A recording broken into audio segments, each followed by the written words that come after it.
कर्नाटक के चुनावी घमासान में प्रधानमंत्री नरेंद्र मोदी ने मुदबिंद्री में चुनाव जनसभा को किया संबोधित। कहा, भाजपा का संकल्प कर्नाटक को नंबर 1 राज्य बनाना है।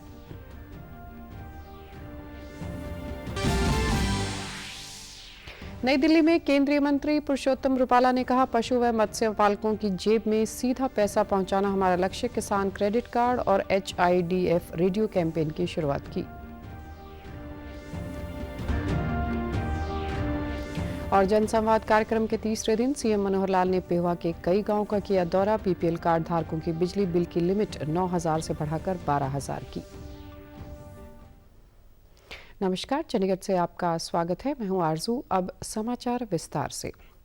प्रधानमंत्री नरेंद्र मोदी ने आज पहली चुनाव रैली मुदबिंद्री में की। रैली की शुरुआत प्रधानमंत्री ने भारत माता की जय और बजरंग बली की जय के साथ की।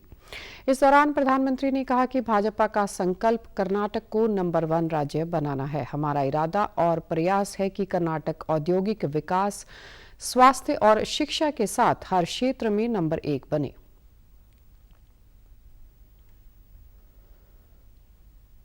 भारत माता की, बजरंग बली की, बजरंग बली की। बीजेपी का संकल्प है कर्नाटका को नंबर 1 बनाना। बीजेपी का संकल्प है कर्नाटका में आधुनिक इंफ्रास्ट्रक्चर का निर्माण करना। बीजेपी का संकल्प है कर्नाटका को मैन्युफैक्चरिंग सुपर पावर बनाना। कांग्रेस पर निशाना साधते हुए उन्होंने कहा कि कांग्रेस आपका वोट इसलिए चाहती है कि भाजपा सरकार के फैसलों को, जनहित की योजनाओं और यहां के लोग के कल्याण के लिए जो काम किए गए हैं उन सबको पलट दें। प्रधानमंत्री ने कहा कि कांग्रेस की पूरी राजनीति बांटो और राज करो पर आधारित है। इस बीच विपक्ष की कर्नाटक में जोर शोर से चुनाव प्रचार में जुटा है। शिवमोगा में कांग्रेस नेता राहुल गांधी, मल्लिकार्जुन खड़गे, मांड्या में प्रियंका गांधी और JDS ने अलग अलग जगहों पर चुनाव रैलियां की। नई दिल्ली में आज मत्स्य पालन, पशुपालन और DD मंत्रालय के द्वारा राष्ट्रीय स्तर पर एनिमल हस्बेंड्री एंड फिशरीज किसान क्रेडिट कार्ड कैंपेन और HIDF रेडियो कैंपेन की शुरुआत की गई। इस मौके पर मत्स्य पालन, पशुपालन और डेयरी मंत्री पुरुषोत्तम रुपाला ने राष्ट्रीय स्तर के इस अभियान की शुरुआत की। इस दौरान उन्होंने कहा कि आज हम अपने पशुपालकों और मत्स्य पालन करने वाले लोगों को प्रधानमंत्री मोदी की अगुवाई में सीधे मदद करने में सफल हो रहे हैं। का जीवन यापन पशुपालन पर ही निर्भर था, ऐसा कहूं तो भी गलत नहीं है। और वहां के लोग फिशरीज भी करते थे। तो ऐसे दुर्गम विस्तार में भी जो लोग काम कर रहे हैं, ऐसे लोगों को याद करके उनको इंस्टीट्यूशनल क्रेडिट देने का जो हमारे प्रधानमंत्री श्री ने निर्णय लिया है, ये भारत के ग्रामीण अर्थतंत्र को एक तरह से सपोर्ट देने का सबसे महत्वपूर्ण निर्णय मैं मानता हूं। उन्होंने कहा कि PM के नेतृत्व में हमारा लक्ष्य है कि ग्रामीण अर्थव्यवस्था को मजबूत किया जाए ताकि पशुपालकों और मत्स्य पालकों की जेब में सीधा पैसा पहुंचे। सड़क परिवहन विभाग ने फास्टैग से दैनिक 193 करोड़ से अधिक टोल संग्रह करके नया कीर्तिमान स्थापित किया है। सड़क परिवहन और राजमार्ग मंत्रालय ने कहा कि पिछले महीने की 29 तारीख को एक दिन में 1 करोड़ 16 लाख से अधिक का लेन देन दर्ज किया गया। 1 जनवरी 2021 से फास्टैग को अनिवार्य किया जाने के बाद फास्टैग कार्यक्रम के तहत टोल प्लाजा की संख्या 770 से बढ़कर 1228 हो गई है। इसमें 339 राज्य टोल प्लाजा शामिल हैं। उपयोगकर्ताओं के बीच लगभग 97% की प्रसार दर और उन्हें 6.9 करोड़ से अधिक फास्टैग जारी किए जाने के साथ इस प्रणाली में राष्ट्रीय राजमार्ग से संबंधित शुल्क प्लाजा में प्रतीक्षा समय को कम करके उपयोगकर्ताओं के अनुभव को काफी बेहतर बनाया है। हरियाणा के मुख्यमंत्री मनोहर लाल ने आज कुरुक्षेत्र में अपने जनसंवाद कार्यक्रम के तीसरे दिन और अंतिम दिन पेहोवा विधानसभा क्षेत्र के लोगों से संवाद कर रहे हैं। आज सुबह करीब 10 बजे उन्होंने बारना गांव के खेल मैदान में जनसंवाद कार्यक्रम किया। इसके बाद वे गांव थाना के ब्रह्म सरोवर कॉम्प्लेक्स और गांव कराह साहिब में पहुंचे।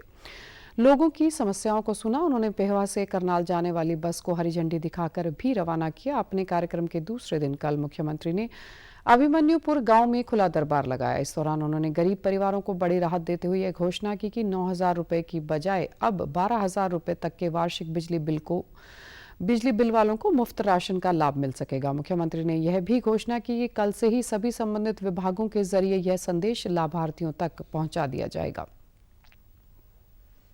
जिनकी इनकम 180 से ऊपर आंकी जाती है उनके राशन कार्ड काटते हैं, सबके अपने आप नहीं कटते हैं। अब जिनका मान लो इनकम टैक्स रिटर्न भरा हुआ है तो निश्चित रूप से 180 से ऊपर है, और जिन परिवारों में मान लो सरकारी नौकरी किसी की लग गई है या प्राइवेट नौकरी भी 15,000 रुपये से ऊपर लगी है तो गणित है 180 से ऊपर का है, तो इसलिए ऐसे लोगों के ही राशन कार्ड कटे और किसी के नहीं।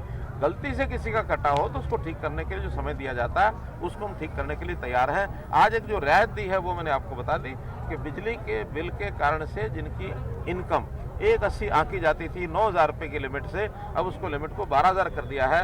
9,000 से और 12,000 के बीच में अगर कुछ लोग ऐसे राशन कार्ड कटे होंगे तो तुरंत उनको बहाल किया जाए।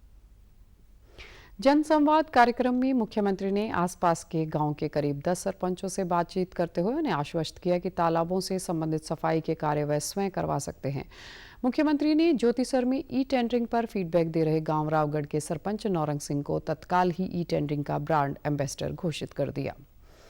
हरियाणा के कृषि मंत्री जयप्रकाश दलाल ने कल सिवानी में सेठ मेघराज जिंदल राजकीय महाविद्यालय की छात्राओं के लिए निःशुल्क आवागमन के लिए हरियाणा राज्य परिवहन की बसों को हरी झंडी दिखाकर रवाना किया।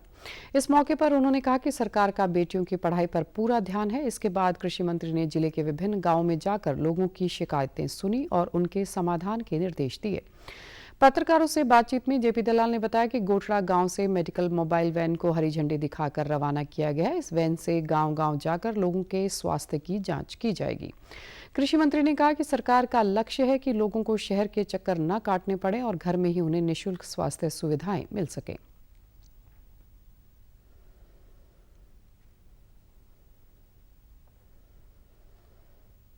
मोबाइल वैन के द्वारा जिसके अंदर सब सुविधाएं होंगी, आँख देखने की, टीबी चेक करने की, दांत देखने की, एक्सरे की, ईसीजी की और गर्भवती महिलाओं की तो टीकाकरण की गांव-गांव में जाकर के ये एक शुभारंभ किया है कि लोहारू के प्रत्येक गांव में ये बसें जाएंगी। मकसद ये है कि गांव के आदमी को सुविधा शहर में ना जाना पड़े, कहीं घूमना ना पड़े, घर आके उसको सुविधा देने का कार्यक्रम हमने शुरुआत की है। ये हरियाणा सरकार का कार्यक्रम है और हमारी जो हेल्थ की टीम है जिले की वो पूरी तन्मयता से इसमें लगी हुई है। वहीं सरसों खरीद बंद होने पर कृषि मंत्री ने कहा कि मौसम खराब था, अभी आंकड़े का मिलान किया जा रहा है, जल्दी ही इसका फैसला लिया जाएगा। सीमा सुरक्षा बल की पश्चिमी कमान ने चंडीगढ़ के टैगोर थिएटर में आयोजित पदक अलंकरण समारोह से सेवारत और सेवानिवृत्त 46 अधिकारियों और जवानों को सम्मानित किया। इस अवसर पर पंजाब के राज्यपाल और चंडीगढ़ के प्रशासक बनवारी लाल पुरोहित मुख्य अतिथि के रूप में उपस्थित हुए। उन्होंने समारोह में भारत पाक और भारत बांग्लादेश सीमा को सुरक्षित रखने में बीएसएफ की सराहना की। इस दौरान उन्होंने कहा कि बीएसएफ न केवल देश की सीमाओं की रक्षा करती है बल्कि देश की आंतरिक सुरक्षा को बनाए रखने में भी सक्षम है। बल के कर्तव्यनिष्ठ एवं बहादुर कर्मियों को पदक से अलंकृत करना मेरे लिए बहुत आनंद की बात है कि सेना और सीमा सुरक्षा बल ने एक साथ 1971 में लोंगेवाला में अदम्य साहस का परिचय देते हुए पूरी टैंक बटालियन को खदेड़ दिया कि भारत पाकिस्तान बॉर्डर सीमा पर होने वाली घुसपैठ एवं मादक पदार्थों और हथियारों की तस्करी के लिहाज से काफी संवेदनशील असामाजिक तत्व अपने नापाक इरादों को अंजाम देने के लिए नित नए तरीके अपना रहे हैं। समारोह में ट्राई सिटी में कार्यरत सिविल व पुलिस प्रशासन ने गणमान्य मौजूद रहे। पश्चिमी कमान के एडीजीपी पीवी रामा शास्त्री ने दर्शकों को बीएसएफ के गौरवशाली इतिहास के बारे में अवगत करवाया। वहीं पुरस्कार प्राप्त करने वाले बीएसएफ के इस प्रयास की सराहना की। एक सीमा प्रहरी के लिए सीमाओं की रक्षा के साथ साथ जब उनकी सेवाओं के लिए कोई सरकार की तरफ से रिकॉग्निशन मिलता है तो निस्संदेह एक गर्व होता है। और हमारे अलावा जो बाकी लोग भी सेवा कर रहे हैं बॉर्डर के ऊपर, उनको भी एक नया एक उत्साह का संचार होता है। और इस मौके पर हम सभी, मेरे परिवार वाले, हम सभी सीमा प्रहरी बहुत ही गौरवान्वित महसूस कर रहे हैं कि यहाँ के राज्यपाल महोदय के हाथों से हमें ये पदक प्राप्त हुआ है। अब खबरें फटाफट।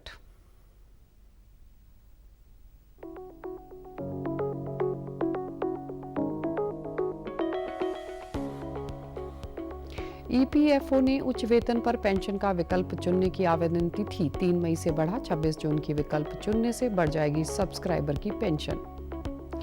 गो फास्ट एयरलाइंस की सभी उड़ानें अचानक 5 मई तक रद्द करने से बढ़ी यात्रियों की परेशानी। डीजीसीए ने कारण बताओ नोटिस किया जारी।